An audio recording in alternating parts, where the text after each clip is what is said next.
Hey, hey, hey, you are joining the Cover One Fantasy Show, and tonight I am one of your three amigos, Greg Tompsett, joined by Anthony Prohaska and Rich Haynes. Gentlemen, how we doing? Doing well, living the dream, That's right. Greg. Living the dream. I want to see your shirt because last week I forgot to show, and tonight I have my RotoWare shirt. I like this one. My bench is better than your starters. I really enjoy your shirt. It's one of my favorite ones when that tagline was going around. Well, yeah, this is the the whole sprinkles are for winners thing, but we're rocking the sprinkles are for champs back for the Cavs 2016 championship. But since we're talking snack foods and things of the like, I don't have a lot of food related shirts, but I figured sprinkles, ice cream, right? You know, it kind of fits. Let's give it a whirl. I didn't wear anything cute like that. I just have my face, which I mean is the meal ticket of the show. We all know this show runs on my handsomeness. Thank you, appreciate it. But I'm doing good. It's going to be a fun episode. We have a tremendous guest. We have an awesome position grouping to talk about. We've got a fun. Yikes, I think the power just went out and then came back. We got a fun position grouping to talk about and mashups, and I'm excited. So before we bring on our fabulous guests for the evening, please go over and check out our sponsors over at Underdog Fantasy. If you use the promo code COVER1, you get $25 in free play. We're going to talk a little bit later in the show about Rich giving his first dabble into the best ball mania, trying to win $1 million. But you can go in, check out the COVER1 promo code on Underdog Fantasy, all kinds of best ball challenges. You can do lots of those as kind of mock drafts. I'm actually doing a $3 one with a couple of guys on Twitter that we actually sent out the invite for that just filled up. A bunch of followers are doing that with us, and those are great preps for the season as you're getting ready, because they're better than a weird mock draft that somebody drafts Tim Tebow in the first round and then quits. Wait, is Tim Tebow not a first round? He is not. He is a third round earliest. So if you go in, these will give you a lot more realistic competition and feedback on where your guys are. And that brings us into the show tonight, because obviously we talked quarterbacks last week and we did which pro wrestlers they were, but tonight we needed to bring in some expertise. So we are joined by none other than Samantha Previte from the Action Network. Samantha, how we doing? I'm doing great. Thank you so much. And sorry I was not here last week because of the home run derby. Yeah, well, tell us a little bit about that. Living out there, around the Denver area and being able to check out the home run derby and the All-Star game. What was your experience like? Yeah, it was so surreal. I didn't know that I was going to be able to go until really a few days before. Work kind of teased it and I wasn't sure. So I wasn't even going to post about it. But I was like, I don't want to jinx it. And actually got amazing seats, left center, 10 rows back, which was really cool. Would have been cooler if I had a glove and a modicum of hand-eye coordination, but I have neither. So it was actually a little bit of a terrifying experience. At least the home run derby was. It was awesome, but terrifying at the same time, which I guess a lot of things that are good in life are those two things, like drafting Joe Mixon or something like that. But good analogy.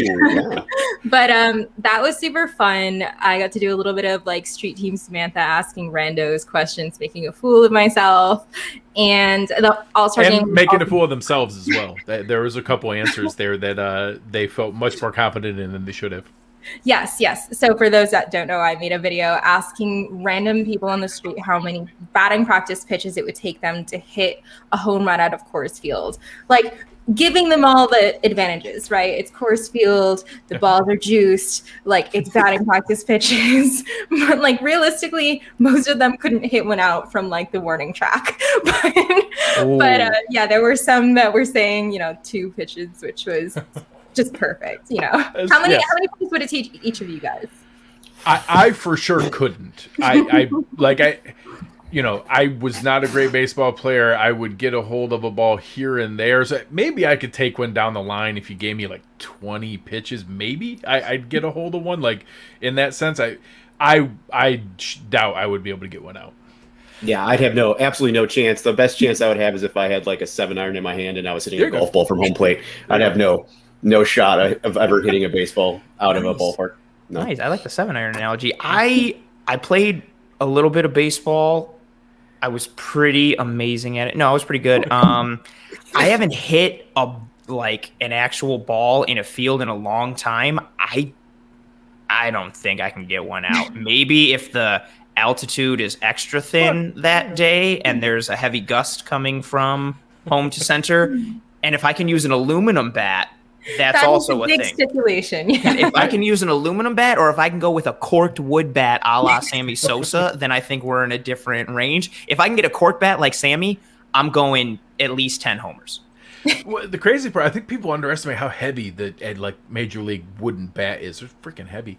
Oh yeah. But anyways, I think I would do no contact for sure. Absolutely. I never played any kind of sport like that, like no softball, no basketball, like any kind of team sport, and I would be so out of my element in that respect. That's the nightmare though. Like I got no problem going up there and just swinging and coming up short, but the worst is going to be you're going for it all and you just whiff. That's just the fear of that would be massive for me. Just thinking about it, I pulled a hamstring. Like. So as we get into some of the fun here tonight, before we get into tonight's show is going to be about running back tiers, bold predictions, and our mashup is going to be with snack food. So it's going to be some very fun discussions and discoveries.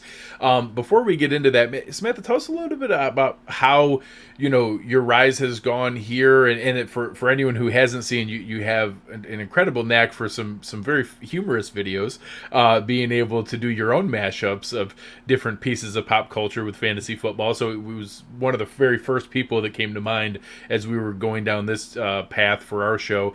Tell a little bit about how that happened and what it's turned into with your role with the Action Network. Sure, yeah. So my journey into football has actually been fairly short. And I didn't really start paying attention to football until 2015, which is when I joined my first fantasy league. And it was, my boyfriend at the time was extremely into his league. Like he wrote a script to literally like grab guys after waivers and stuff. So he wouldn't have to like wake up at 4 in the morning after waivers ran. But it was, I kind of like just thought it would be cool to do something that he cared about too. And he was like, all right, if you join your league, like, I'll help you, but I'm not setting lineups. You got to listen to these 3 podcasts every single day. And I was like, okay, homework. I love it. But I had no idea what anything was like. And then it kind of just clicked one day. And it was a really nice intersection of things that I like. I have really liked sports in the past, just never really paid attention to it in that respect. I played sports a lot growing up, and then obviously have a really strong math background. And then from there, it was just a lot of like playing it on my own. And in 2019, while I was working for the Post, I was just really close to the sports desk. I would ping them, silly tweets and Jags fans jumping in tubs of mayo, like just doing things like that. And, one of the editors asked if I would ever be interested in writing. And I was like, well, I have never written before, so I can't say that I know how it would be, but that little one-off conversation turned into like 600 plus articles and a podcast and like lots of really cool stuff. Now I was doing that in tandem with my job, so it was all extra.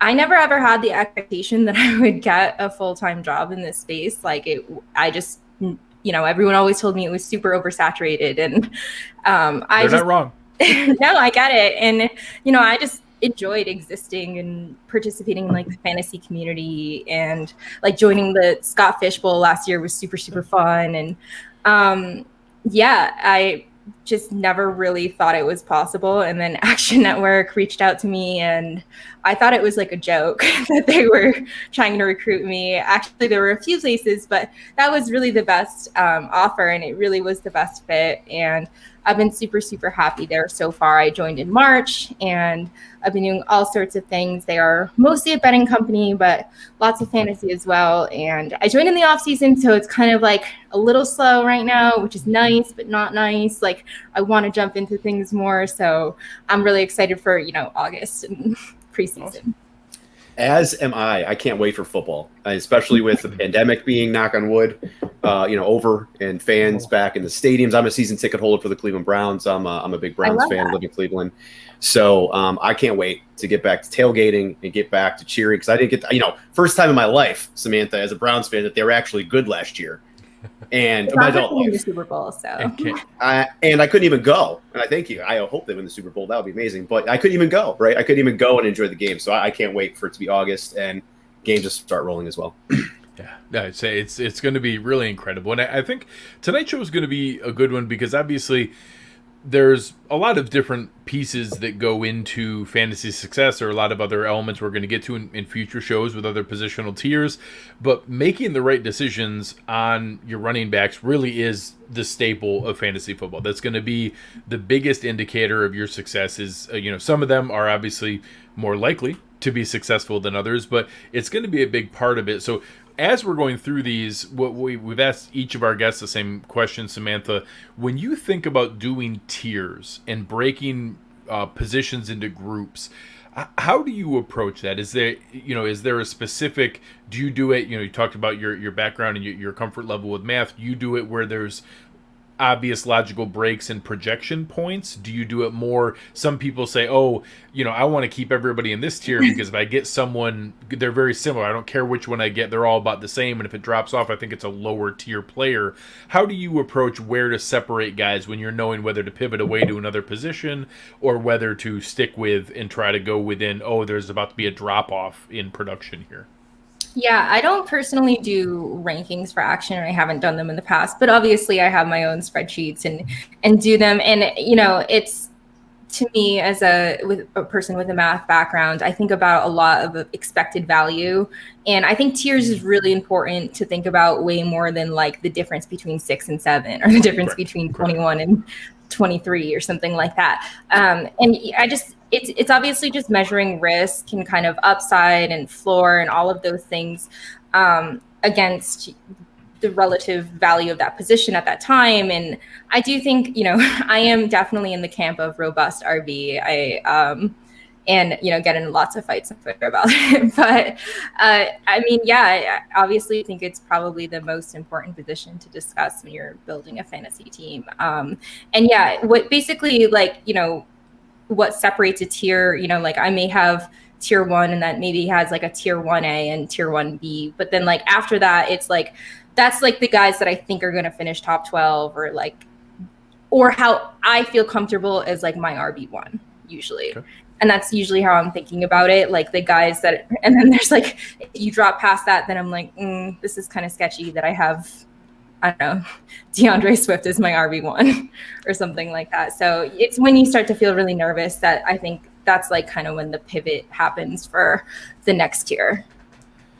I think that's a great question for Anthony and for Rich. When you guys look at that, I think of it the way her last comment was of, I don't want less than this to be my number one guy. So that's part of where my cutoff is that, I want to make sure I get one of them that, hey, I already missed, we'll get to it in a moment. If you draft past 5, you're not getting anyone in my top tier because they're going to be one of the top 3 of the top 5 picks. Then it gets to, okay, well, if I don't get one of them, this next group, I want to make sure I get one of them because if I don't, then, like you said, DeAndre Swift is my RB1. Do you guys approach it that way, or how do you do as far as when another value comes where I know, Rich, you've had a lot of success going wide receiver and other positions earlier. So how do you approach that kind of structure? Yeah, I mean, I love, she used a number of terms that I really like: expected value, risk, floor, upside. I mean, I think all, expected value, especially, you have to really take a peek at. But I'm actually big just from a strategy perspective, as you mentioned, on usually the wide receiver type of an approach. But I think it's key to at least have one running back. I don't know that you have to have 2 necessarily to compete and win, because I think you could get one solid running back and then, fill in with some flyers later or waiver wire picks and figure out how to kind of cobble together a second pick, but a second running back. But, again, for me, from a tier perspective, so I'll look at it more from a standpoint of, okay, I want one guy. I want one running back to be a part of this team to really hold it down as I'm going to fill out the rest of my positions, especially in PPR leagues through the wide receiver and tight end ranks. I don't, again, because I look at those other positions a little bit more, I don't usually care if I miss out on Christian McCaffrey or, a big time stud running back, because I think there's other value, you can get in those first couple tiers as long as, I'm filling that one spot. Anthony, how about you? What is your approach as far as not, whether you have to get one or not, but where do you get anxiety about, I'm now missing out on everyone in my top tier. Would that force you to take someone, maybe even that you have a wide receiver or a tight end higher? Would you still go because, oh man, I don't want to not have one of these as my top 1 or 2 picks? Well, I get anxiety about most things, so I would definitely get anxiety about that. And I fully subscribe to, we spoke about how we broke down our tiers last week for QBs, and I do a similar thing with running backs, but I love what Samantha said there because I've got like my tiers and everything broken down, but I also have my top 12. So who I would consider to be like a traditional RB1. So if there's 12 teams in the league, and everybody has one, those are your top 12 running backs. Those are my RB1s. As I start to get to that point, if there's like 9 off the board and I know there's only 3 left, I start getting a little antsy and itchy. And it's tough for me because I always want to have, to Rich's point, I always want to have at least one. Like I feel comfortable, like I need one of those top 12 running backs. I need at least one. But then also my overall fantasy strategy is always just to mitigate risk and you got to have some, players that have that high ceiling that can really boom and take off for you. But I really just like to go high floor, mitigate risk and see what you can do. So it's tough because even the scenario you gave, like I have had times where I've been like, I think I've got these wide receivers rated higher than these last 3 running backs that are available, but I feel like I have to get one because I need an RB1. And it kind of, snake bit me a little in the past. So now I've kind of course corrected and, value is value regardless of the position. And I've been lucky to win multiple ways with that. But traditionally, I would say 90% of the time I'm looking for at least one of those top 12 running backs or some sort of RB1 that can anchor my roster for me going down the stretch. Because it can get, Samantha gave the example of DeAndre Swift, like it gets scary. Like you don't take a running back in like maybe the first 3 or 4 rounds, and all of a sudden you're sitting there and you're like, is Myles Gaskin going to be like my RB1? Is that what I'm doing? Is my team going to be okay? Like it's just scary. Like no, like, and I've been in those situations. Then you feel like you're grasping even more, and you get kind of snowballs a little. So it's tricky. So without further ado, Samantha, we'll let you kind of lead us off here. Talk to you. I know you had mentioned maybe a 1 and a 1A, 1B. Kind of walk us through that a little bit. Where do you start? I'm assuming I know who your number 1 is, but where does your list start and how do you start working your way down? Yeah, so I have 5 guys probably in my 1A tier, and that's going to be Christian McCaffrey, Dalvin Cook, Derrick Henry, Alvin Kamara, and probably Saquon Barkley. But he's like the swing one that I'm obviously a little less comfortable about. But yeah, that's what I'm going to say is probably my pretty safe top 5 guys that,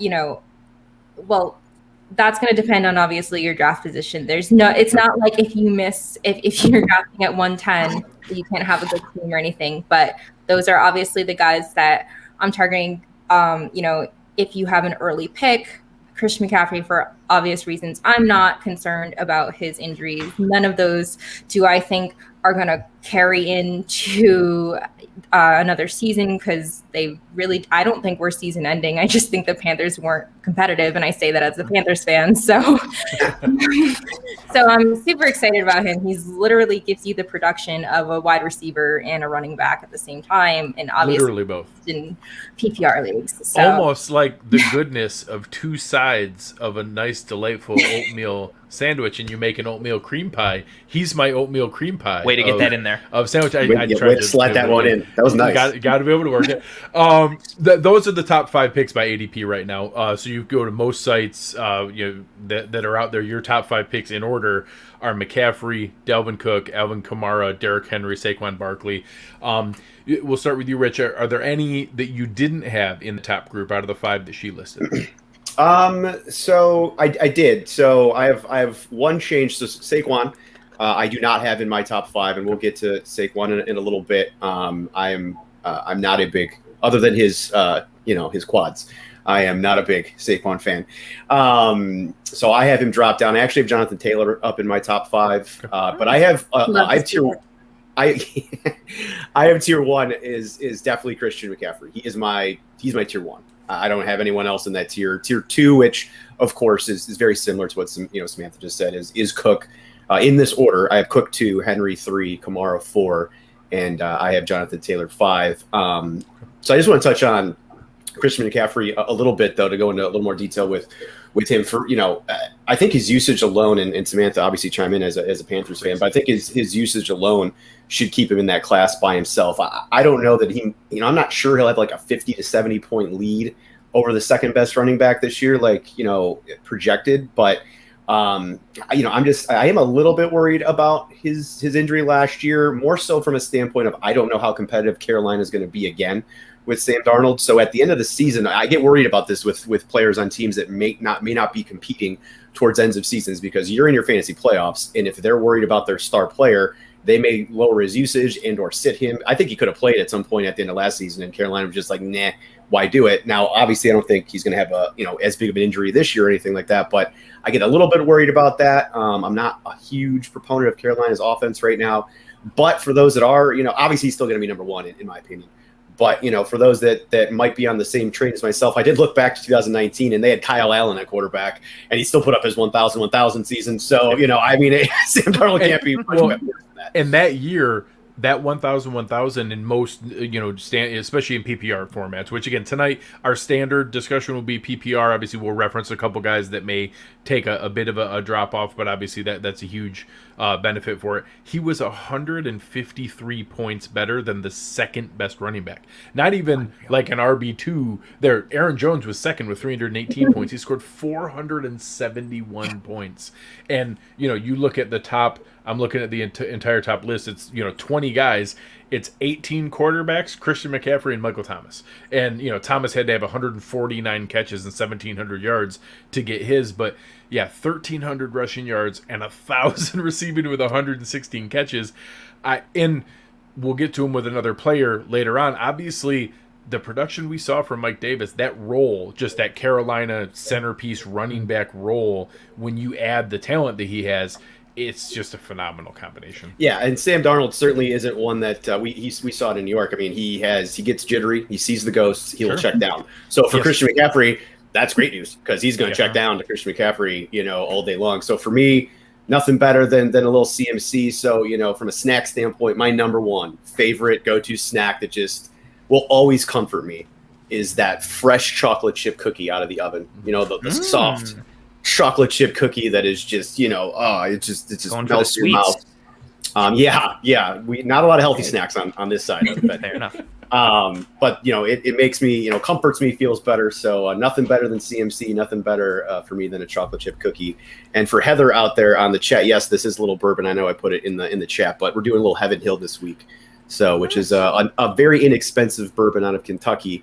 But it's very tasty and delightful, and if you haven't had it, try it. Rich, I also know your daughter provided some analysis for this week's episode on Christian McCaffrey as well, correct? Yes, my daughter.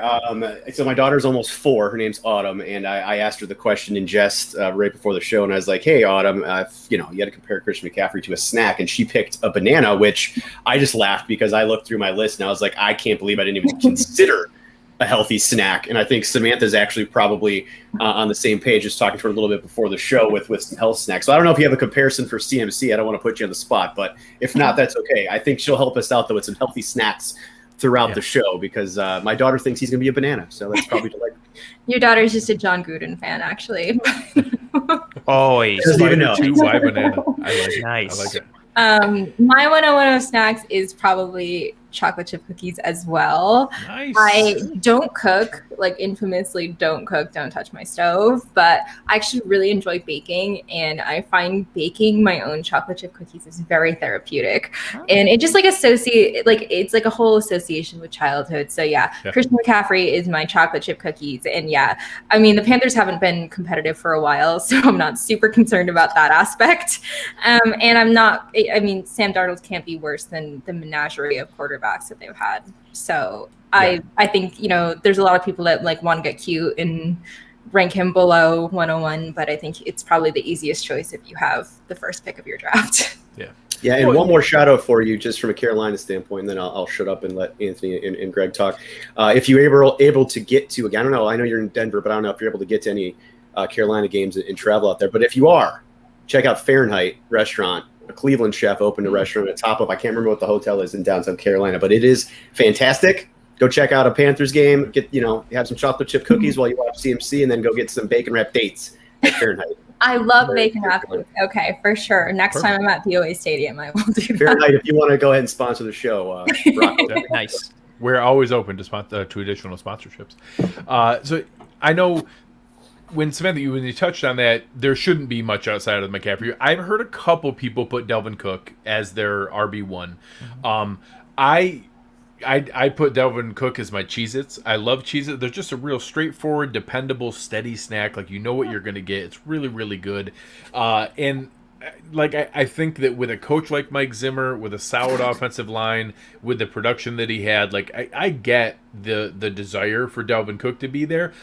I think trying to put him over McCaffrey is a stretch for me. I just don't think it's, reasonable to do, but I at least get it. I've heard some people make the case, and maybe if you want to go into the injury recovery, that the guys from a talent or opportunity standpoint, Saquon had the crazy 2,000 total yard season, McCaffrey's had the 1,000 season, but they're both coming back from injury, so maybe there's a case there, but I don't see it. But I think that if you end up with Dalvin Cook, whether it's second, third, wherever he might fall, you're certainly not in bad shape.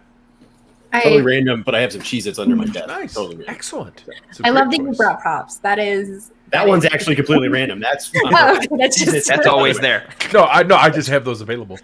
So, Anthony, how about for your top tier? Any that fall outside of there, or any that you include that haven't been mentioned yet? No, I'm pretty much along the same lines as everyone. I do think, as we've all alluded to, I think Christian McCaffrey is, whether you want to say he's the 1A or he is his own tier, I just think he's ahead of everyone. And I've heard some of the rumblings about Dalvin Cook, and I get it. Volume is king in fantasy, and Dalvin Cook gets a lot of it, sure, as does McCaffrey. But McCaffrey's just a different animal in fantasy, just what he does from a receiving standpoint and a running standpoint, the way he functions in that offense, his skill set, it's such a beautiful fit. But Dalvin Cook, is 1,000% a solid number 2. And I've got Cook there, Henry. I also have Saquon and Kamara. I considered putting Jonathan Taylor in my first tier. I really went back and forth on it. But I stuck to those traditional 5, as a lot of people have. The only one I'm actually, and this hurts my heart, so as I've spoken to many times on the show, I love Alvin Kamara. I think he's fantastic. He's done me a lot of good in fantasy, except for last year, as everyone knows, when I had him in the championship and he scored 6 touchdowns and I still found a way to lose, because such is fantasy and such is life. But Alvin Kamara he's my Ruffles cheddar and sour cream chips. He's my favorite. I think they're delicious. I think he's delicious. He's just beautiful. Those chips are beautiful. It's all great. But I do have his quads. Yep. I don't know. I haven't seen the quads picture yet, so I don't know. So he's not legit. So then I have to, I didn't do my quad research for all of my tiers. So if we could pause this, I'll go back, reevaluate. I am concerned for Kamara this year, as much as, if we're talking from a pure talent standpoint and just NFL functionality, I think Alvin Kamara is right up there with Christian McCaffrey, with what he can do, his unique skill set, and how tremendously talented he is. It's unquestioned. We see everybody, nodding along. So I think we're all in agreement there. But I am concerned, the fantasy aspect. Like, you want to hope, if you're a Kamara owner or you want to take Kamara, I think you want to hope Jameis Winston is the QB. We saw what happened with Taysom Hill last year. Just from the pure touchdown vulture standpoint, Taysom Hill is going to hurt you, let alone the lack of check down aspect. Jameis helps you much more than Taysom Hill in that regard, but no disrespect to either of them. Neither of them are Drew Brees, and we know how good Drew Brees was manipulating coverage and doing things with his eyes and his arms and his feet to create space for a check down, or just the aspect of reading the defense and knowing, like, oh, okay, let me just dump it to Kamara and see what happens. I do have concern for Kamara in that tier 1 aspect and where he may fall, but because of his track record and his talent level, I think you still put him in that tier 1. But if people had cause for concern, I could understand why they would potentially want to maybe bump him down or put some others ahead of him in terms of perceived consistency. Yeah. So I didn't. I still have him third. I still have him. I actually even drew the line there. Like, I feel the most comfortable and safest if you can get one of those top 3. But they're top 3 choices. That's not anything bold to say. The only one that I have is that, I'm going to use the analogy, people talk about, Lay's potato chips, that they're kind of plain, they're overrated, that they're a little greasy, they're not exciting. My hands go. But when you eat them, they're still really, really good. And that's my Ezekiel Elliott. And I get it. He's overrated. That people think that he's going to fall up. I think that offense is going to be fantastic. I think he's going to score a lot of points. I think there was a lot of weird stuff that happened with losing 3 of their starting offensive linemen, and at one point having all 5 being gone. I think that setup, having Tyron Smith back, having Zach Martin back, are just 2 dominant players that I think we're going to see the player that I think people have forgotten how good Ezekiel Elliott is, and how he's not some crazy old over-the-hill player and is still very, very productive. So he's falling much farther. I think you can get him lower in a lot of scenarios. I have him right there at the end of that group of the player after the players we listed, but I have him next after the Jonathan Taylor, Saquon, Derrick Henry right there. And I wouldn't even blame you if you took him ahead of Saquon Barkley. And then I think where you can get him from a value standpoint shows a lot of positive, but there's a lot of people who are much lower on him because of what we saw last year, and that there were flashes where Tony Pollard looked as productive behind that crappy O-line. I still think that there's a big bounce back coming for Zeke this year. From your reaction, Rich, how do you feel about Zeke? No, I have Zeke outside of my. I'm an Ohio State guy. Maybe. I love Zeke, but I have him outside of my top 10. Zeke to me is a little bit like Kaiir. To draw a basketball comparison, I feel like he's a little bit out there, not quite flat earther Kaiir from a mental perspective, but he's, I don't know. He's got some things going on. And I also just think that Dallas is going to pass the ball so much that, I think in a standard, if we're talking standard league, sure. I think Zeke's going to probably get some touchdowns. Talking PPR, I don't know.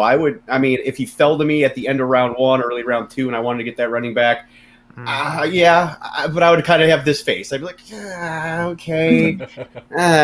So for me, he's outside the top 10, and I actually have Saquon down quite lower as well, and I'll touch on him here in a little bit. But 2 comments I do want to make just on Dalvin Cook, just a couple points for the audience. 47 touches inside the 5 for the last 2 seasons, and 19 touchdowns from inside the 5 over the last 2 seasons for Dalvin Cook. So that's huge. Also in standard, you think about him as a PPR type of a running back as well, because he does very well out of the backfield catching the ball, but he's a touchdown machine. So, Dalvin can thrive in both. So I think that's why he's getting some of that love, is maybe unseating Christian, from a number 1 going into the season type thing. And again, I think the Vikings are going to be more competitive throughout the season, which I'm big on that. So, that makes me a little bit excited. And to Anthony's points on Kamara, I've been the biggest Kamara fan over the last 4 years, and I have to fit it into every episode, the trophy over my shoulder. Alvin Kamara has won me 3 straight years because I drafted him as a keeper. But I just think, I think he's had that 4-year run. I think running backs, they have short shelf lives.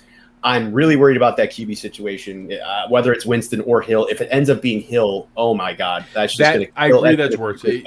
Yeah, being able to vulture some of the touchdowns would be. And Hill just doesn't throw the ball. He doesn't check down. No, and he vultures. I don't, other than Bills games, I don't know if I've screamed at the TV harder than when watching Taysom Hill not give it to Kamara on the read option and keeping it and scoring it himself. I don't think I've ever cursed someone out so hard for doing nothing wrong at all like I have for poor Taysom Hill. Like he's persona non grata in my household. As an owner of Kamara last year.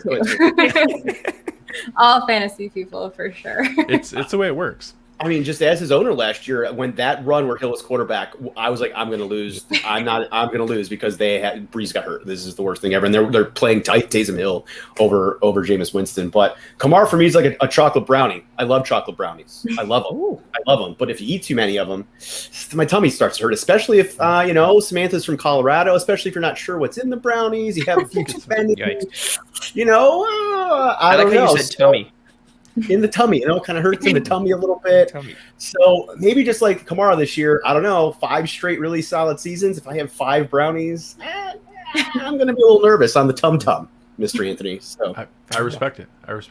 I share all those concerns for sure about Kamara and all the members of the Saints offense. I am banking on Jameis being the quarterback, hopefully, because I just refuse to accept the universe where like Sean Payton actually, who I think is a genius, actually thinks Taysom Hill is the better quarterback. Right. So I refuse to accept that reality.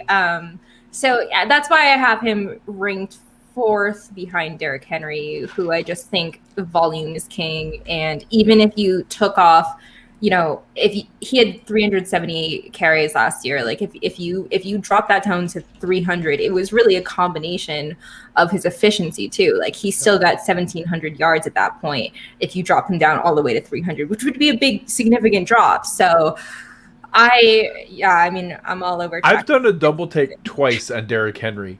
He had 2,000 yards last year. Like, yeah, he ran a lot. Don't talk about Derrick Was Henry. that like not a story during like every other time someone's had 2,000 yards? It just seems like it was a much bigger thing that like I did not know it until like kind of prepping for things in the last couple of weeks, and it's happened to me twice where I'm like, wait, are they counting playoff games? And that's not right. Like, and I go look, I'm like, no, that's in 16 games. Why don't I remember it being a bigger deal that he had 2,027 yards? Didn't he? I think maybe because he broke it again on like the last week against the Jags or the Texans, or didn't they? And they ran him into the ground just to like get it. So maybe that's why he had like a 200-yard game at the end of the season. Yes, he crushed it at the very end. But you know what's even like scary about that is, and it ties into fantasy and a real life perspective. Like we saw what the Ravens' game plan was in the wild card round against Tennessee, which was like, well, we're just going to stack the box and not let Derrick Henry do anything. You can't stack the box now against both A.J. Brown and Julio Jones. Like that's a very scary. I mean, I guess if you are the Ravens or a team that has an elite corner tandem, you could risk it.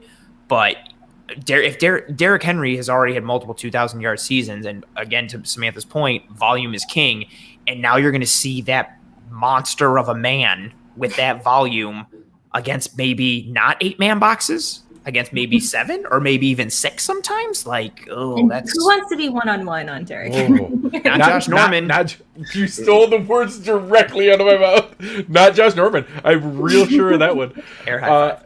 Well, it was 250 yards against the Houston Texans in Week 17 of last year. Oh, when that was coming in. Yeah. Yes, because I remember watching that intently because based on the Titans winning or losing that game, that affected the playoff seeding. Yes, that had to be why I don't remember it, because I was so focused on like who jockeyed into what position and who the Bills were going to face in the first round that I must not have been paying attention to. Yeah, and the Texans wouldn't go away that game. Deshaun Watson fought super hard and did what he could for them, and then A.J. Brown had a ridiculous catch, I think, at the end of the 4th, like on a ridiculous dime from Tannehill, and all is lost in the playoff seeding aspect. But that makes sense, because that means he went into the game with like 1,700 yards, 1,775, and like that's a lot, but like you're not like anticipating that he's going to hit 2,000. Then he goes for 250 in the game. So that I also like when you first mentioned, you were like, because you can go into that game, he only had like 17. Like that's still a lot. Like holy, we're just not talking. That still makes him like the rushing leader. That's correct. Yeah, he still would easily have been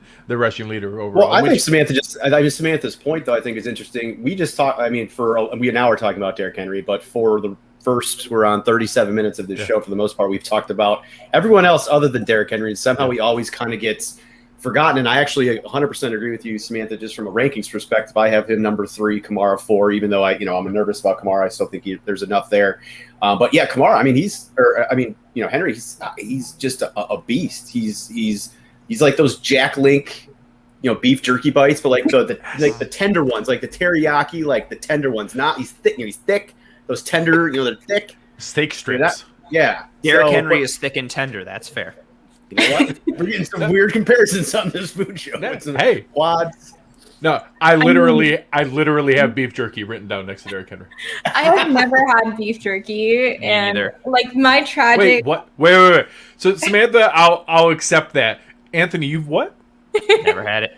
Well, hold on. Samantha, tell everybody why, though, because you talked about this with us on the pre-show. So, like, talk a little bit about, kind of why you haven't maybe experienced some of these food things where it's not so strange.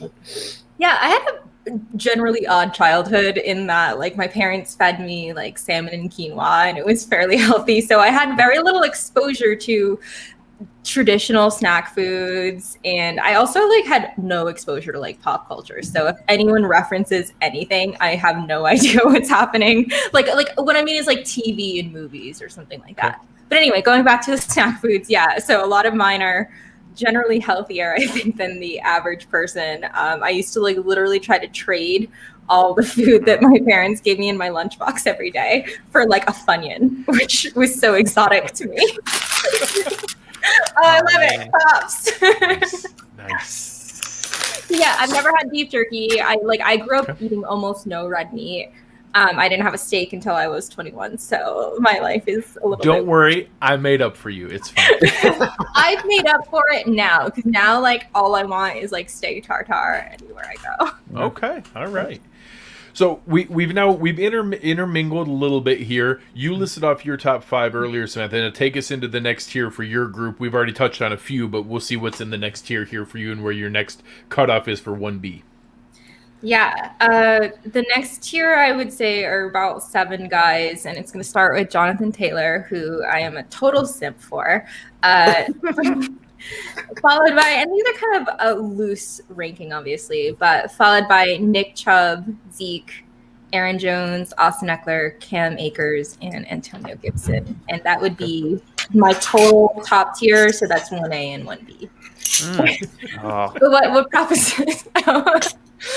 So we'll start with Nick Chubb. He's my Pringles because he's really, really good, but they only let him do what's in the tube. They don't let him do. And he had 16 catches last year. It makes me crazy. He's such a phenomenal athlete and talent, but you can't blame him because you happen to have Kareem Hunt, who's easily the best number 2 running back in the league. So it's smart from a football standpoint, but he in a different situation, if you simply swapped him out and put him in Minnesota or in Carolina, Nick Chubb could easily be wide receiver or be running back run. He has the talent to be RB1. He's just in a weird situation where it's really, really good from an offensive line standpoint. He's probably the biggest threat to Derrick Henry to lead the league in rushing. But he is the best pure rusher. It's capped because of Kareem Hunt in that weird situation. So it's weird to maybe have the best rushing talent in the NFL be, well, maybe he's 6th or 7th or 8th or wherever he might be. It's so weird to see that. Rich, can you be remotely objective for Nick Chubb? Yeah, I can totally be. Wait, Rich, do you like the Browns? A little bit, slightly. Usually, I'm excited Samantha's on because usually it's just we got the Bills contingent, so it's not. I'm the lone Browns guy. But yeah, I had Chubb 6. I had him number 6, but I agree with everything you just said. I mean, obviously with Kareem Hunt, Kareem Hunt, he's a great backup running back, and he usually gets those third down, situations, so he's going to get the receptions more than Chubb. But Chubb, you're right, he has underutilized hands. He actually is a great pass catcher. But I still think, considering that there's not, now that the NFL has changed here over the past 3, 4, 5 years, where you don't have as many number 1 stud workhorse running backs, I think Chubb, he's so good. He's still going to be better than even some other running backs that probably are going to get a heavier workload because he's just going to be explosive and he's going to pop so many runs, 10, 20 plus yards compared to the other running backs. And actually compare him to, if you haven't had it, Zapp's Voodoo Heat Chips. I check them out. That flavor profile is explosive. And, Nick Chubb, last year in 2020, he had the highest percentage of 10-plus yard runs in the NFL at 17.9%. So, that explosion is really what keeps him up there. And, yeah, I mean, he's a phenomenal talent. And I don't think he's, unfortunately, yeah, his ceiling is kind of capped. I don't know that he's going to get really higher than that 5th or 6th spot. But I also don't think I think he's going to be in the top 10 for sure, too. So he's might have the safest floor. That's the thing. He gives you such a good range of outcomes. There's a very limited universe, barring a major injury, where he's giving you outside the top 12 production.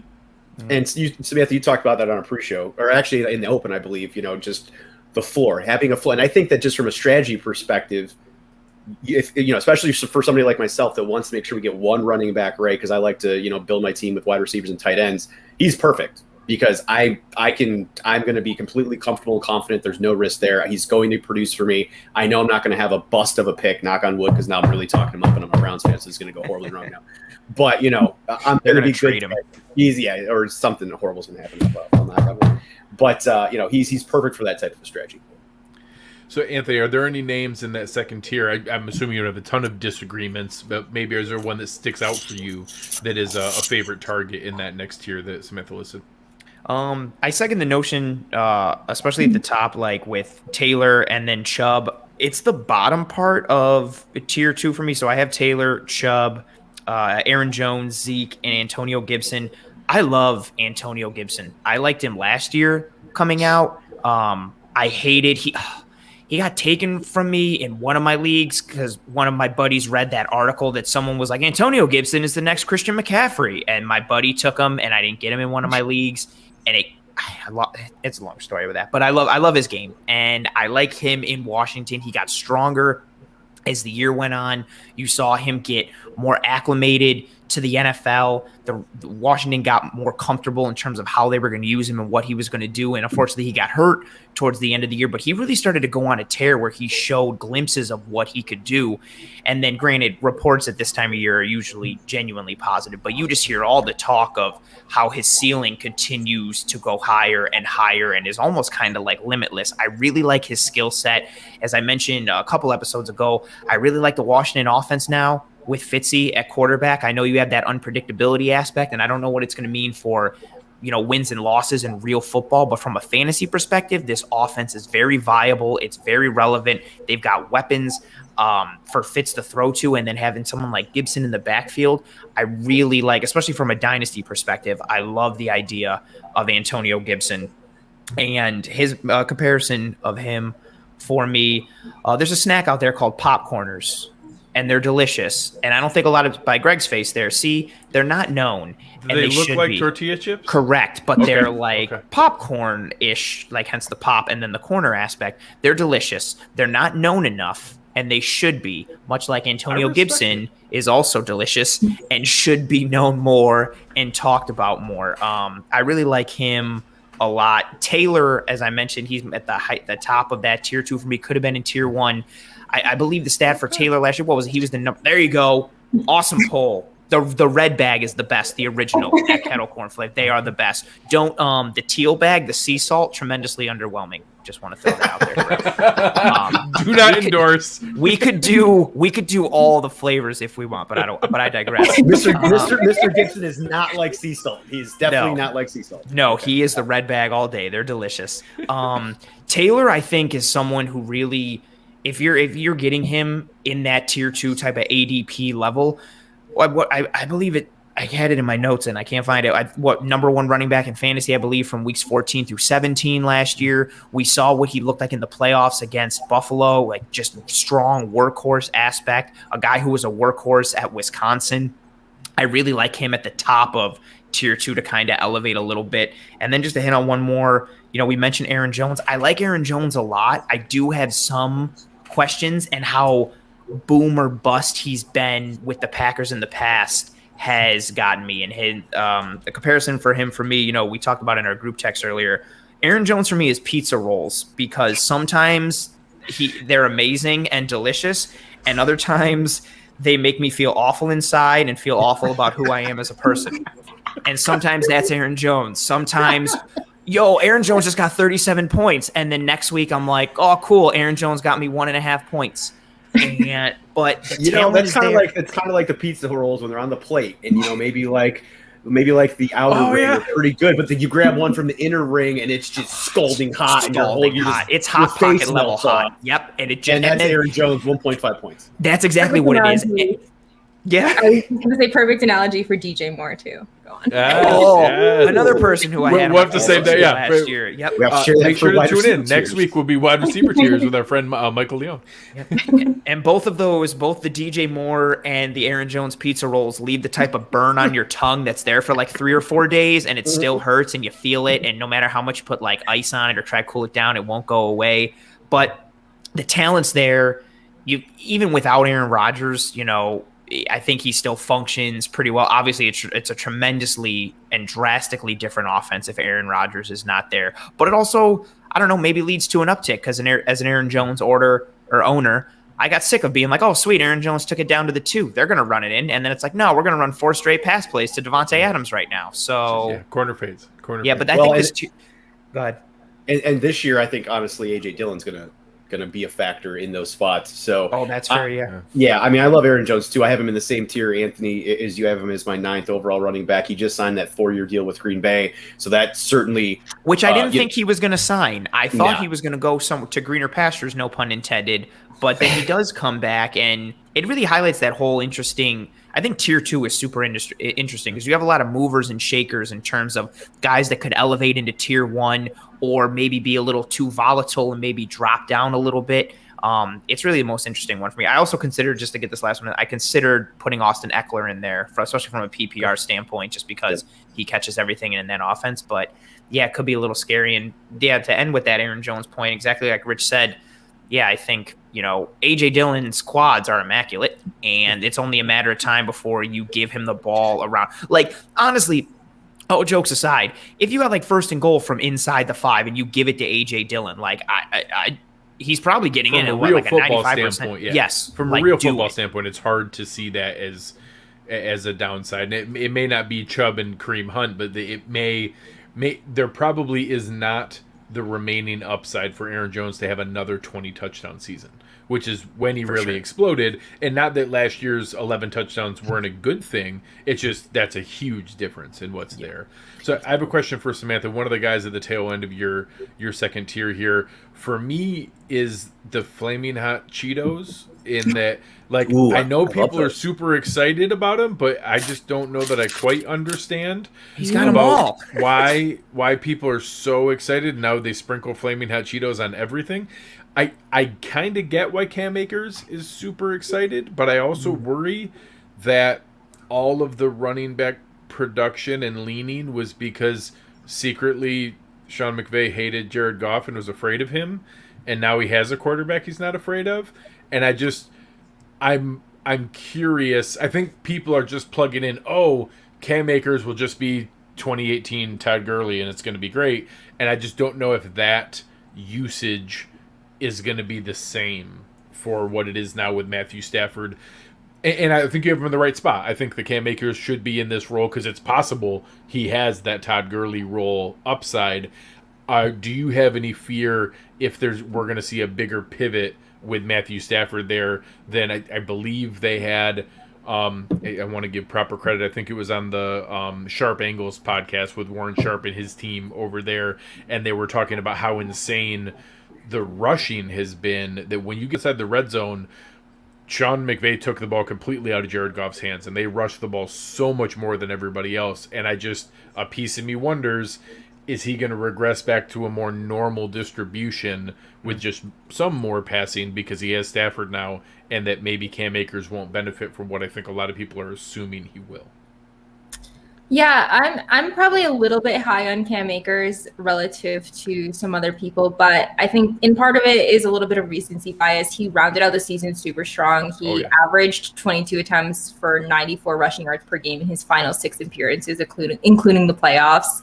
And I think that's also like really fresh in my mind. It kind of, to me, is premonition to how the Rams want to use him. And the presence of Stafford, I understand what you're saying, but I think that on net, he's going to benefit from the offense being way more functional. And like the Rams they looked so bad. And I know that was a lot to do with Jared Goff. And I think that having Matt Stafford as leading the helm and everything, like they're just going to be a stronger offense. And that boosts his value to me because guys in better offenses it's inherently better. So I'm pretty high on him. I did want to say that Jonathan Taylor is my 2-bite brownie because I am obsessed with those. I get those all the time. And I asked him one time, like, how many 2-bite brownies is too many 2-bite brownies? Like, because I will literally eat the whole tub and then like hate myself. But he's my 2-bite brownie. And I wanted to echo something about Antonio Gibson, who I'm also really, really high on. I think all of us, many of us have just gotten used to everyone on Washington being pathetic and not fantasy relevant. And they were sneaky relevant last year. Even like Logan Thomas, Antonio Gibson, Scary Terry, even JD McKissick in PPR leagues. I think that bias is still carrying over. And Washington had sneakily like the best free agency, I think, and we just don't give them credit. Curtis Samuel. Right. And they made some awesome adjustments. Obviously, I don't think 38-year-old Ryan Fitzpatrick is their answer long-term at quarterback, but he is 100% better than their weird quarterback carousel that they had going on last year. And that's going to elevate Antonio Gibson as well as Terry McLaurin and Logan Thomas and everything like that next year, just because he has to be better than what they were working with before. Well, he's not Taylor Heineke, Dwayne Haskins, and Brandon Allen. Like, it's hard not. And Alex Kyle Smith. Allen. Allen. Yeah, and a moment from God Alex bless, Smith. Alex Smith and his comeback. Yes. But he just could not get, especially with someone like McLaurin's skill set. I felt bad, like feeling bad for Terry McLaurin, but you knew that Smith just could not push the ball vertically to take advantage of what McLaurin could do. And that they had a little bit of a roundabout there at QB. Yeah, totally random aside. I've literally never been as anxious as I have my entire life than watching Alex Smith play football last year. I was so uncomfortable watching him. Especially the Rams game. Why when they just kept play football? The Rams had like 57 sacks against him in like the second half, and he just kept getting hit and just kept getting. Yeah. So real quick, Sam. I'm sorry, Greg. Sam, can you run down? You said you had 7 guys in this tier, correct? Mm-hmm. Can you just run through those real quick for me again? Yeah. So they're Taylor, Chubb, Zeke, Eckler, Jones, Akers, and Gibson. Yeah. So, and I have one more that was in my I had the same, but I had one more in there that maybe Anthony mentioned earlier. But I had Joe Mixon in that tier, in that same group, and I do like. He's got to blow up sometime, right? He's got to do what we've all thought he should have done every year for the last 3 years. Like, at some point, he has to. The law of averages I can't quit tells him. us. Yeah, right? I have made so many TikToks about my my problem that I just my toxic trait is that I can't stop drafting Joe Mixon no matter how much he hurts me. I was in a 16-team auction IDP weird custom scoring league last year, and of course I spent a ton of money on Joe Mixon, and I still won that league, to be clear. But that's right. My RB2 situation all season was really, really bad. It was dire because you're not getting guys off the waiver wire. Yeah, but hold on though, Samantha. That's a great. But you just said your second running back situation was terrible all year, and you still won the league. So I think that this just goes to my point earlier. I think obviously you need a running back, but because there's so many running backs by committee at this point in the NFL, I don't know that you need two. So I don't know. Anyways, that Josh I think with the health factor saved me. It was really funny because I posted on the night of the championship that I was like, I need 5 touchdowns from Josh Allen, and they all need to go to Stephon Diggs or something like that. And it basically happened. It literally almost exactly happened. And my league, there's multipliers for certain amounts of yards, so that's how I won it. It was crazy because I was down by a million points. I'm sure I was playing the person with Alvin Kamara. So it was the opposite of me, and I lost. Anthony's great. Fantastic. I was in another league where I played I had Alvin Kamara and just annihilated the guy in the playoffs, and he changed his display name on ESPN to God damn it, Alvin Kamara. That's pretty good. So just quickly on Mixon and the reasons that you can't quit him. I think getting Joe Burrow back, I think losing Gio Bernard and being in that situation where I think, maybe we're going to talk about it next week, maybe one of the best young receiving cores in the NFL when you add Jamar Chase to T. Higgins and Tyler Boyd.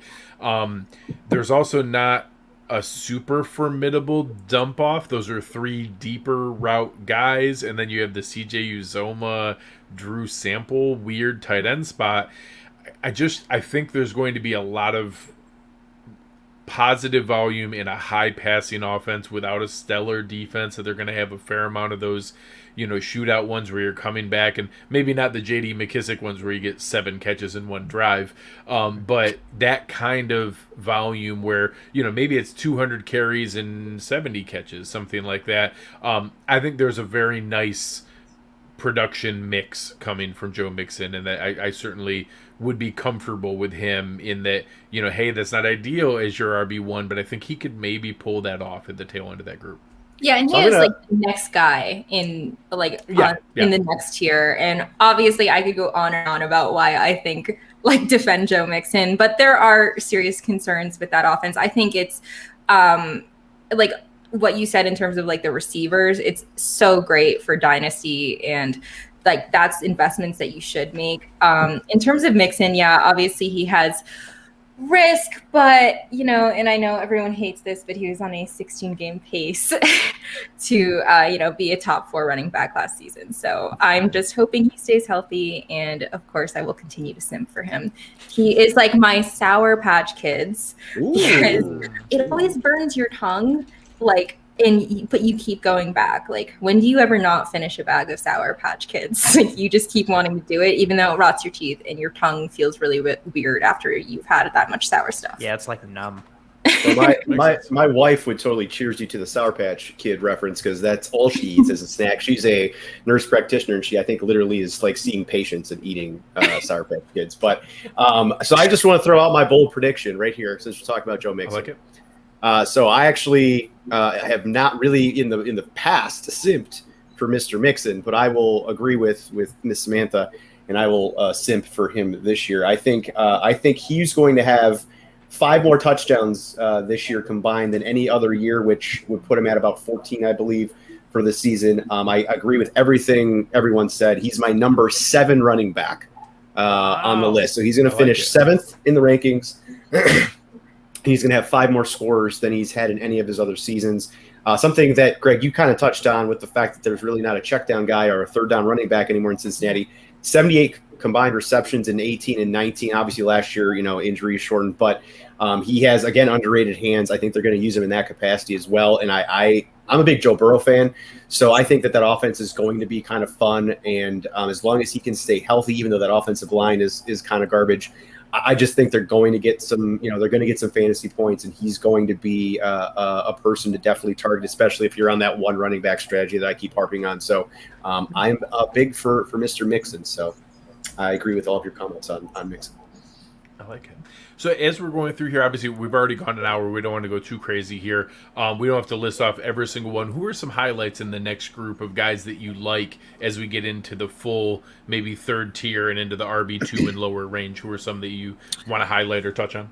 Well, one guy, Greg, I want to touch on real quick before we turn it back over to Samantha, because I didn't get to bash Saquon Barkley. Oh, okay. So I have Saquon. Barkley? How dare you bash someone with those glorious quads? Quads Barkley. I mean, if he was just at a squat rack all the time, I would definitely put him on my fantasy team. But I just don't have a ton of faith in him. I don't have faith in Daniel Jones. I don't have faith in the Giants in general as a team. I think they're going to be pretty terrible. I think, his injury obviously last year, who knows if that's going to happen again. But I get worried, similar with some of the other players I mentioned on good teams, that if the Giants are having a terrible season, if he's a little dinged up, they're going to shut him down at the most important time of the season. They invested a ton of free agent capital in the wide receiver position. I don't know that that's going to really help from a targets out of the backfield standpoint. Obviously still going to get targeted, but I don't.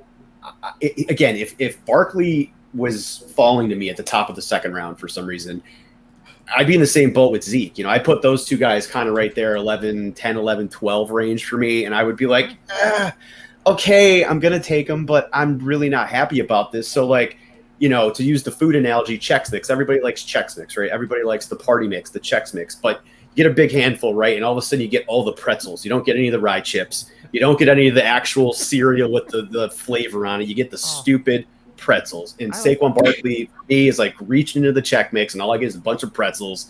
And I'm like, well, I'm eating Chex Mix, but this kind of sucks. So I just want to throw the Saquon hate out there for a little bit to be. Well, you're not alone. You're certainly not alone in the anxiety that he drives. So he's certainly going to be a boomer bust pick, because I think that obviously he had a 2,000 scrimmage yard season. Like, he had a phenomenal year, and there are people who think the investments that the Giants made will pay off in giving a big weapon to a third year receiver. I got invited on a Giants show and was asked to explain why Daniel Jones is going to be Josh Allen this year and take that leap forward, because Kenny Golladay is his Steven That is Diggs. bold. That is flaming hot Cheetos spicy. It was a reach. I tried to be gentle. I love it. But how about some names that stick out for you in this next year? Well, first of all, I don't like Chex Mix, and I had my Chex Mix analogy as DeAndre Swift, who it pains me because obviously I'm a Georgia fan, and but it pains me. I feel like there's just too much going on and obviously in that offense, and I'm just not overwhelmed. I'm not happy with Jared Goff. I'm not excited. I just think there's a really strong possibility that the whole offense sucks, and that's really going to hurt him. Wait, I need to do a quick insert here. I'm in a pretty competitive dynasty league that's been going for a couple years now, and it's mostly people I know online. And there was a trade that went through, and it was basically Alvin Kamara straight up for DeAndre Swift.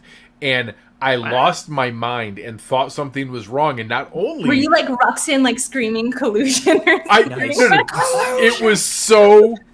I'm like, wait, someone has to explain to me what is happening here. And multiple people said no with the usage for Kamara and that what's up and coming for DeAndre Swift. This is a totally balanced trade. I would even take the Swift side. And I said, you're all banana pants. I don't understand. Some people are really banging the drum for DeAndre Swift. Yeah.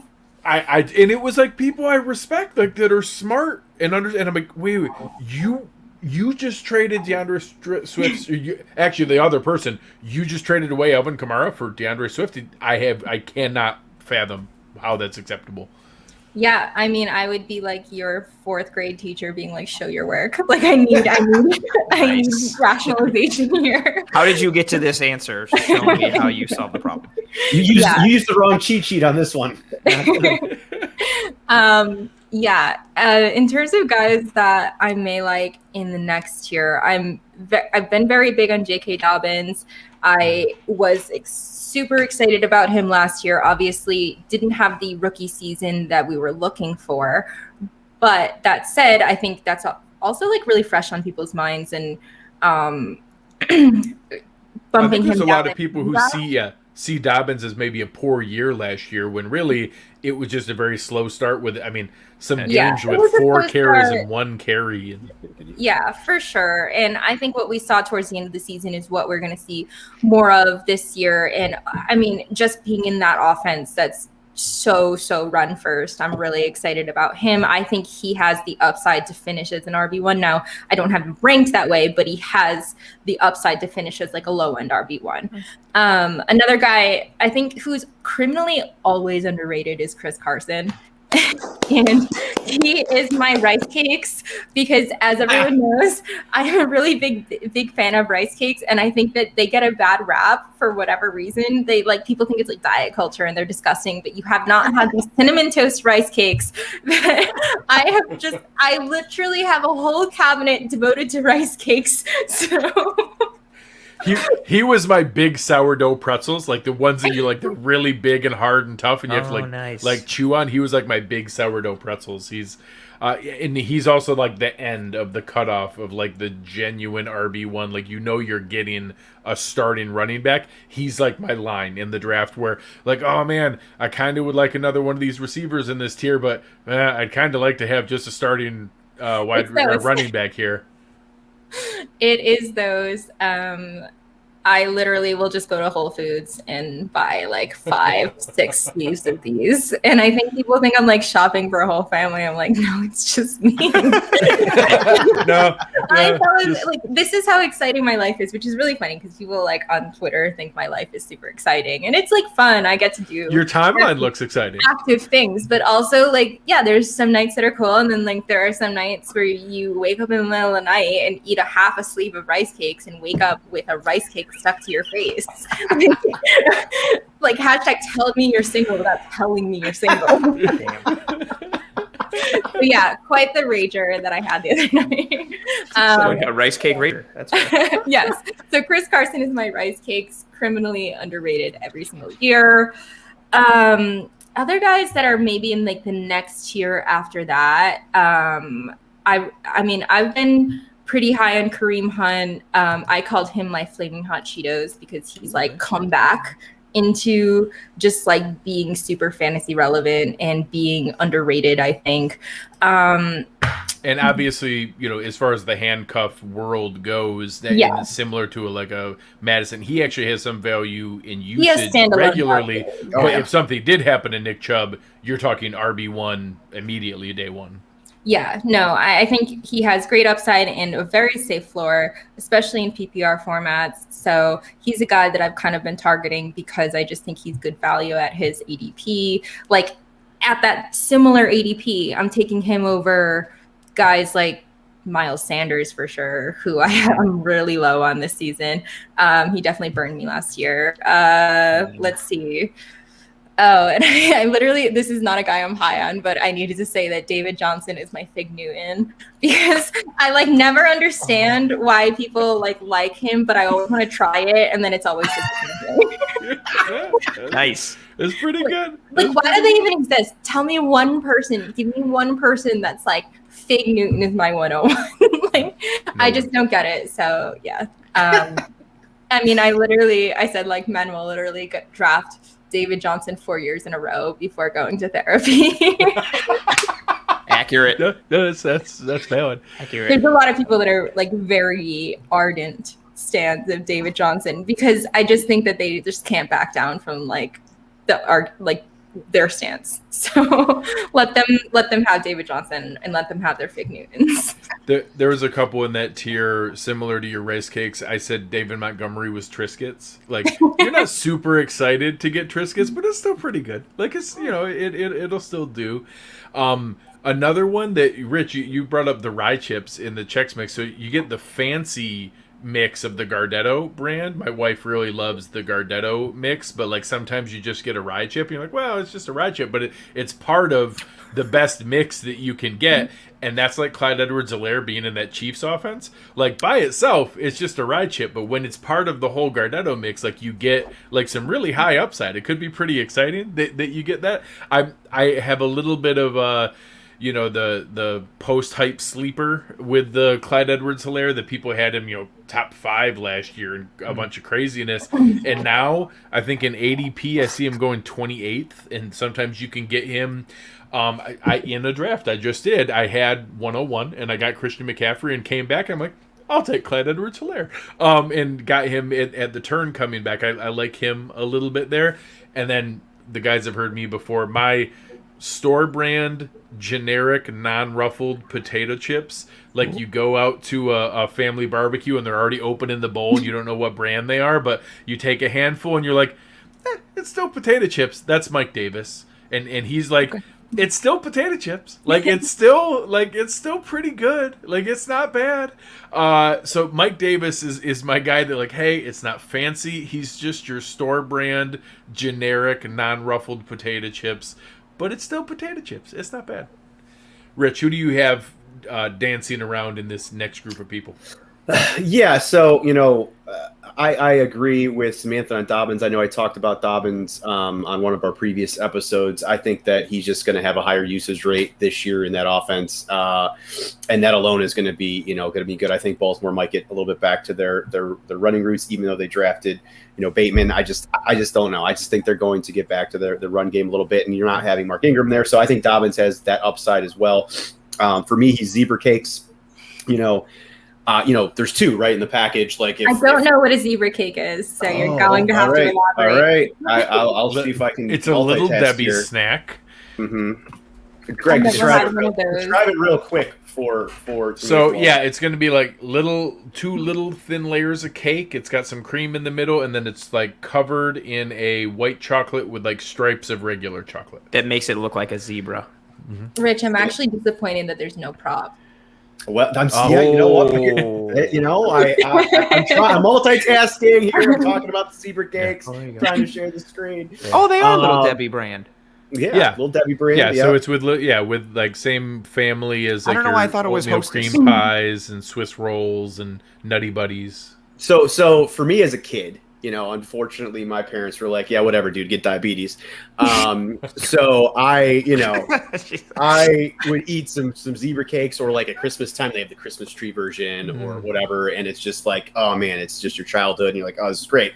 So Dobbins for me, zebra cakes, because unfortunately, there's 2 in the package. So if it was just one full zebra cake, awesome, Dobbins would be a fantastic snack. But unfortunately, Lamar is back there as the other goddamn zebra cake, and he's taking some of those touchdowns, but again, from a usage standpoint, this year, I think that I agree 100% that he has RB1 upside, and I would be happy to have him on my squad. I had Zeke, Gibson, Dobbins, Swift, Akers, Najee Harris from the Steelers. I have 16.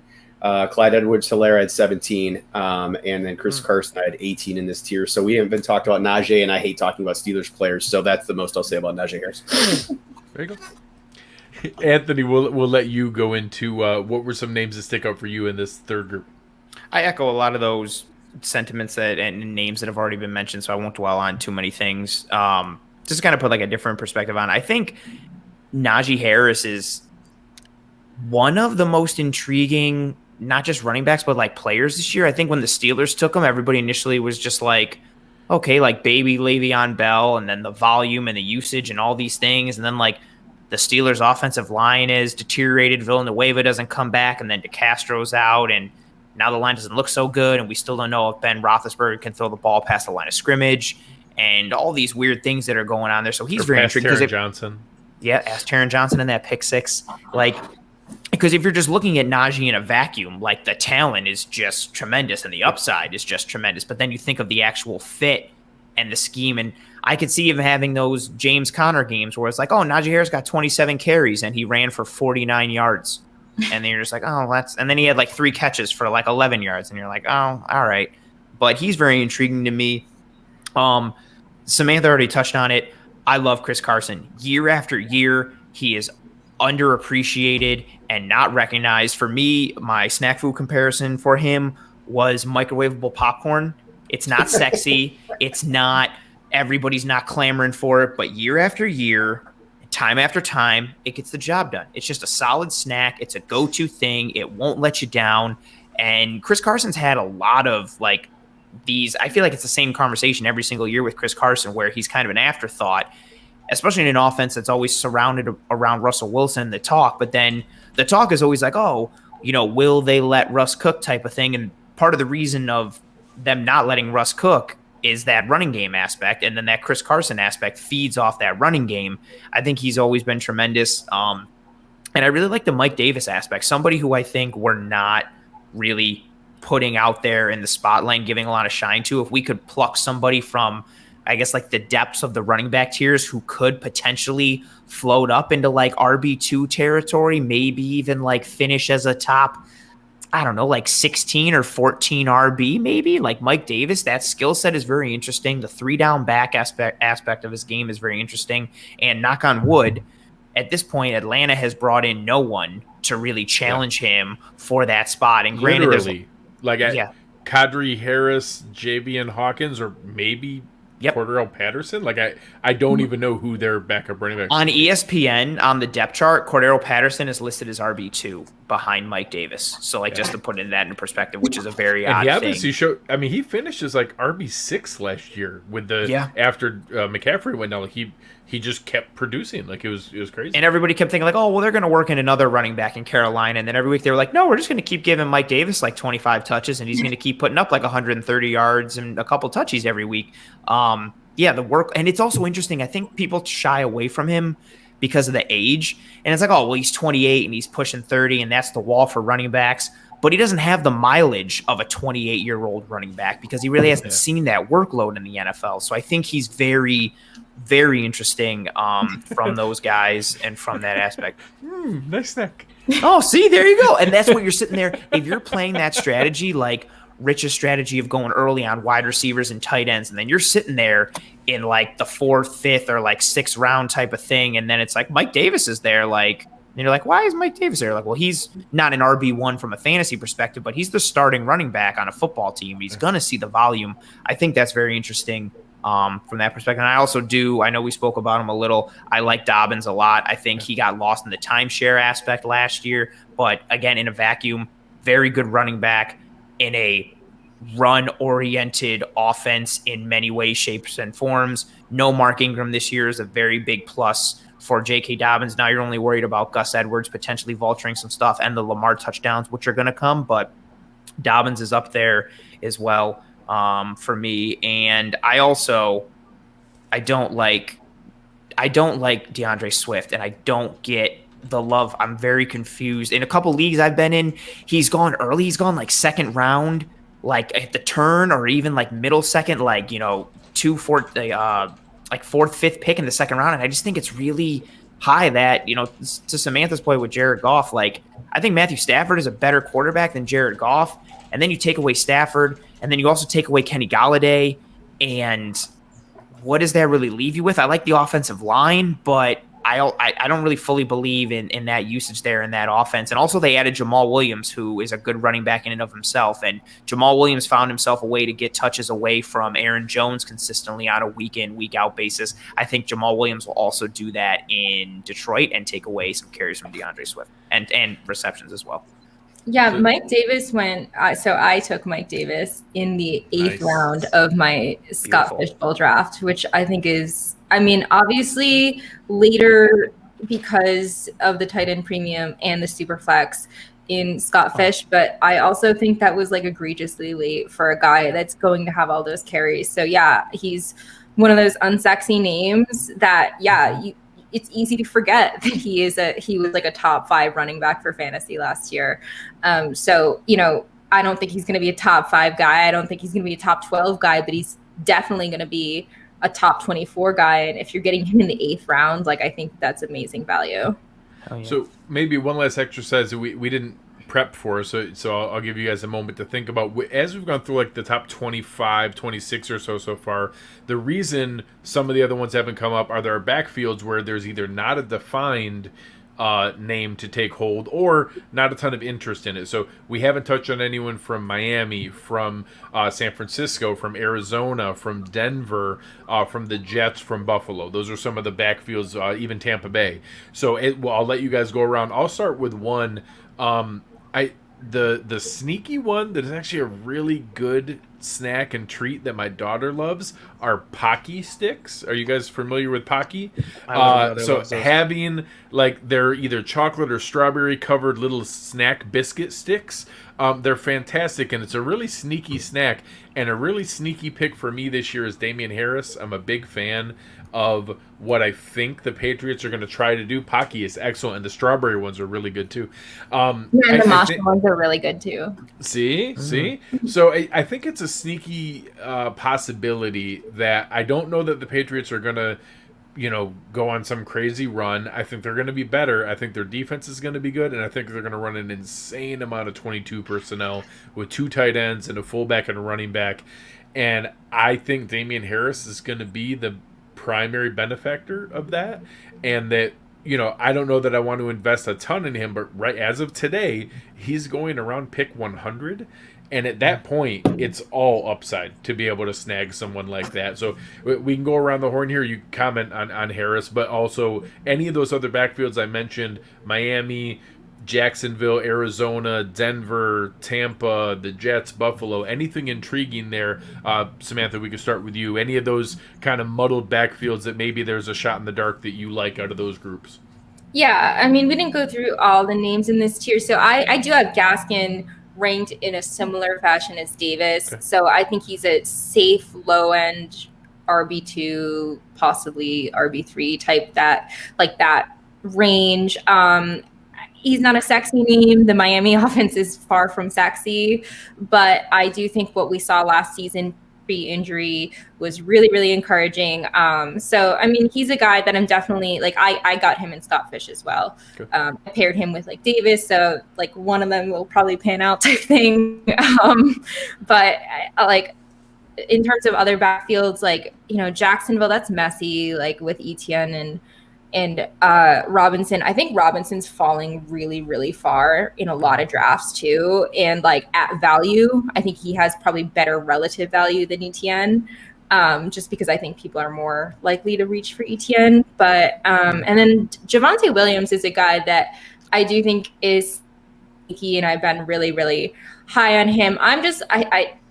I think that Denver is so close to being good. Like, they just need better quarterback play.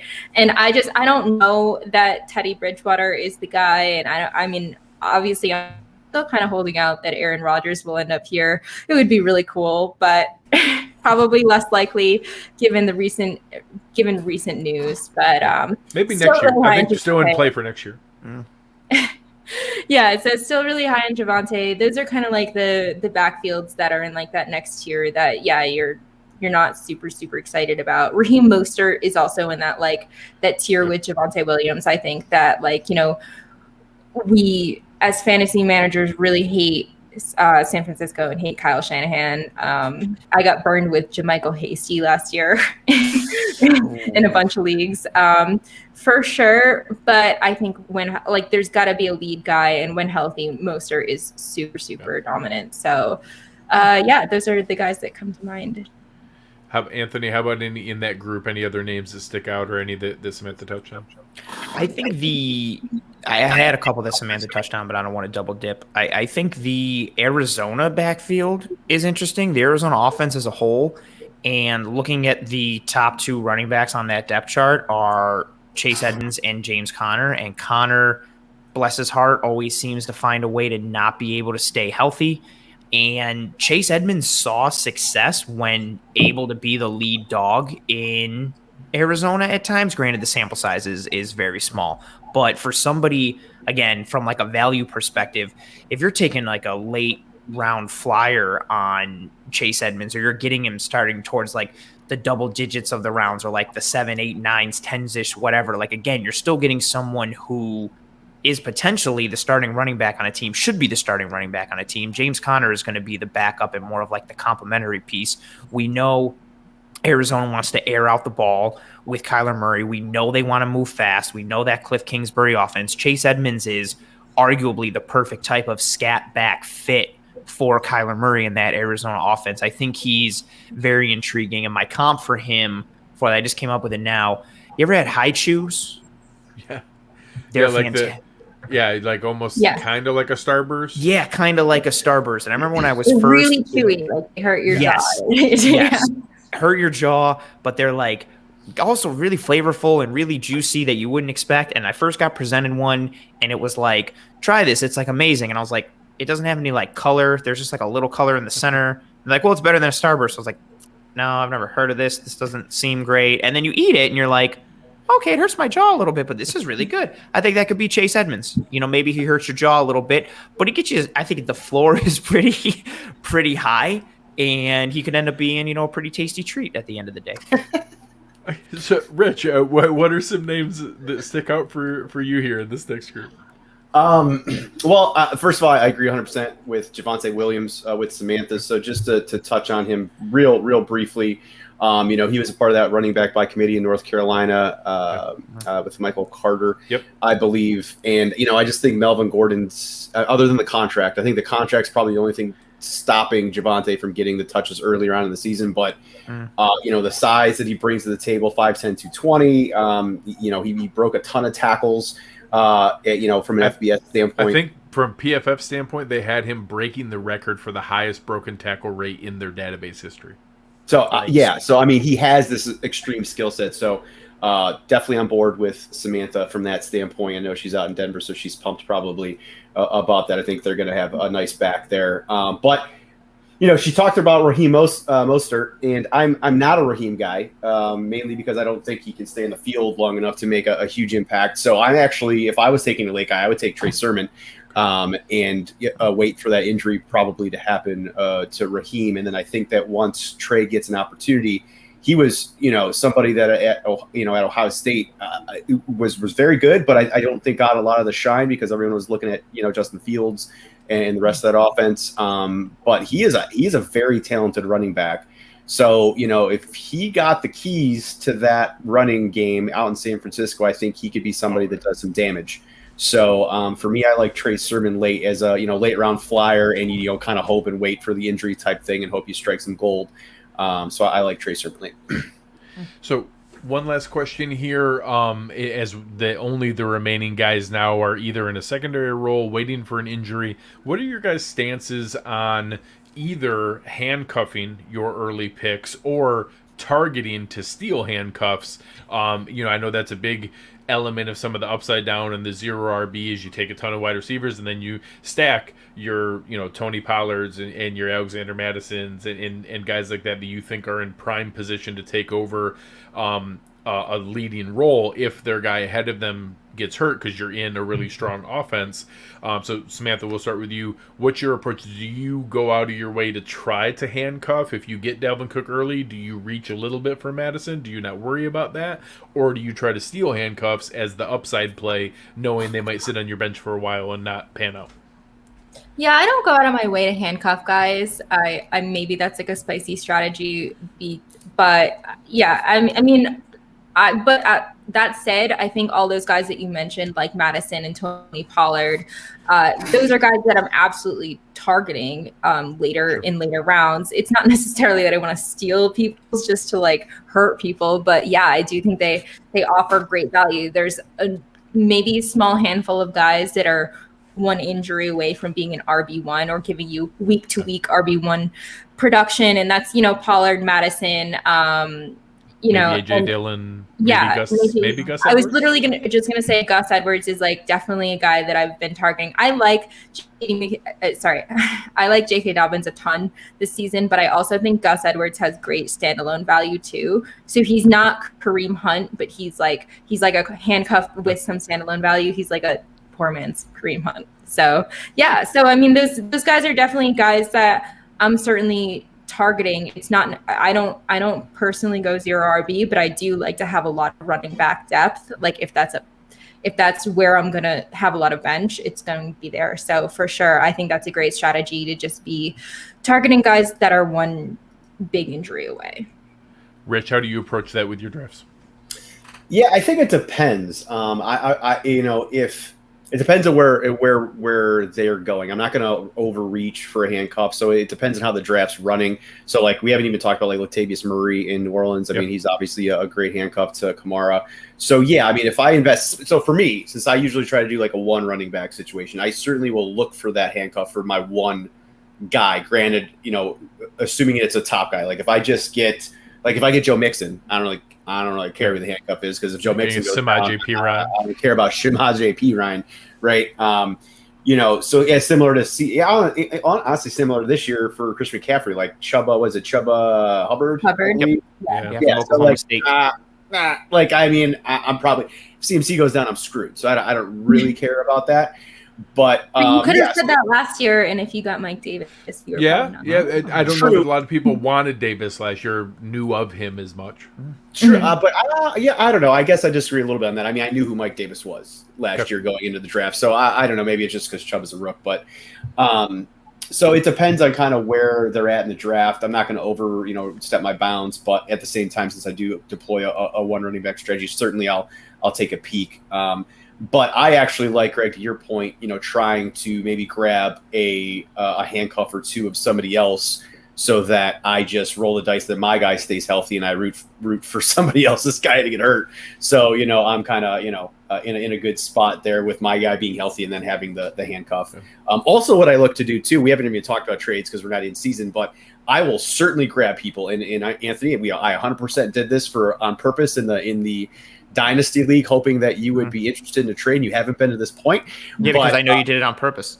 I grabbed AJ Dillon. He has Aaron Jones. I grabbed AJ Dillon because I see value there, but also I will do that hoping that I can then try to swing a trade with somebody and not try to screw them over, but give fair value and figure out a way to mix and match so that I can maybe move around and get a position maybe that I missed on by giving somebody a higher handcuff. So that's kind of how I approach it.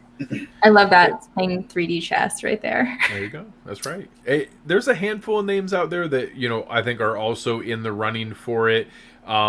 Maybe you could see some value with a Jamal Williams. You mentioned him, Anthony, that if DeAndre Swift went down, I think Jamal Williams showed some flashes in Green Bay to be a functional running back, and that that there's a couple other guys now. We didn't talk about some of the true just receiving backs where you get into whether it's J.D. McKissick, James White, maybe Gio Bernard in Tampa this year. There's a handful of those guys that if you get into those spots, last year I think that Philip Rivers' mentality really helped out on Naheem Hines. We saw that stretch from Tariq Cohen. Those are some other ones that you can look at, especially if you're in a full PPR league. If you're cobbling together that late RB2, I think that combination has worked for you in years past, Rich, where you get some of those receiving backs and then some of the high upside, 1B running backs in high-end backfields, and then you just need, you kind of plug and play while you can, and then if you get an injury, boom, you have a day one starter ready to go. Those are some other names you can watch out for as you're kind of cobbling together your backfields for this year's teams. Yeah. All right. So we've run an hour and a half here. We've gone through a lot of different things. Samantha, we appreciate you. Very, very generous with your time. Any final parting notes, things that people can watch out for, work that you have coming up with the Action Network that you want people to check out?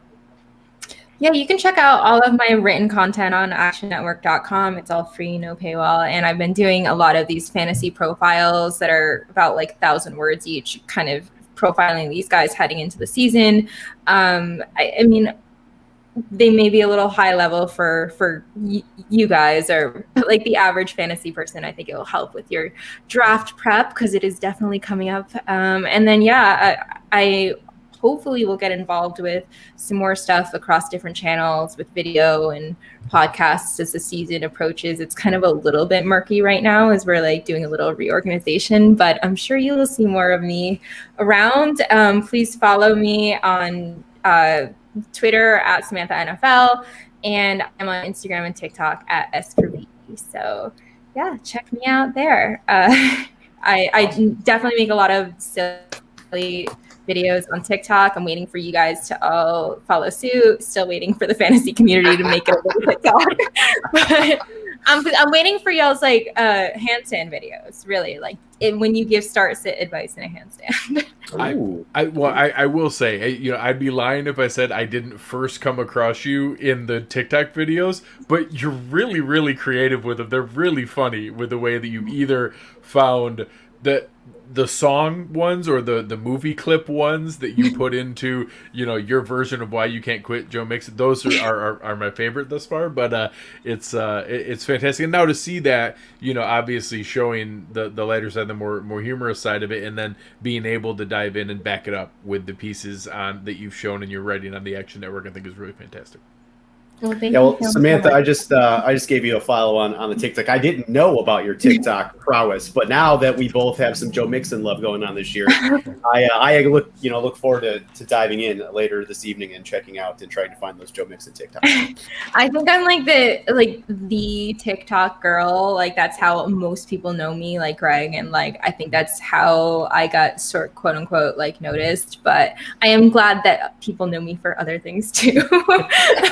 Certainly don't always want to be the girl that dressed up as Mean Girls characters and compared them to different formats in fantasy football. It is really funny. That's valid.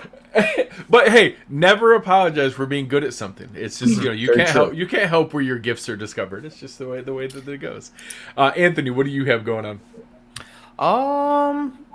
Nothing. Oh no, just Disguise coverage on the Cover One Sports Network live every Thursday, and then being part here on Cover One Fantasy. Follow me on the old Twitter at pro__ant. That's pro 2 underscores ANT. As I always say, give me a follow on the Twitter, or if not, I'm down for interesting trades.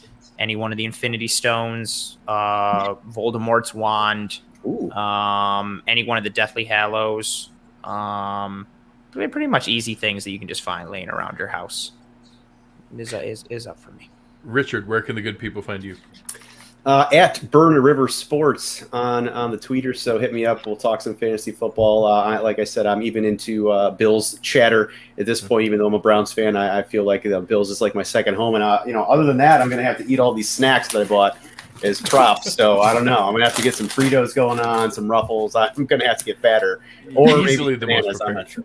Yeah. But, yeah. But we appreciate you guys. You can find me at Greg Tompsett, hanging out on the Twitter machine or in the Slack channel. Again, make sure you check out our friends over at Underdog Fantasy. Use promo code Cover1, get yourself $25 free. Come on in next week. We'll talk a little bit more about some of the fun and exciting things we have going on there. Rich, I think, dove in and even did the Best Ball Mania. So we'll take a look at that draft and have some fun with that. I'm in the middle of one, too. I did a slow draft that I'm working my way through. So make sure you're checking them out. It's a whole lot of fun. But we appreciate you guys checking us out tonight. We have been Cover1 Fantasy, and we are out.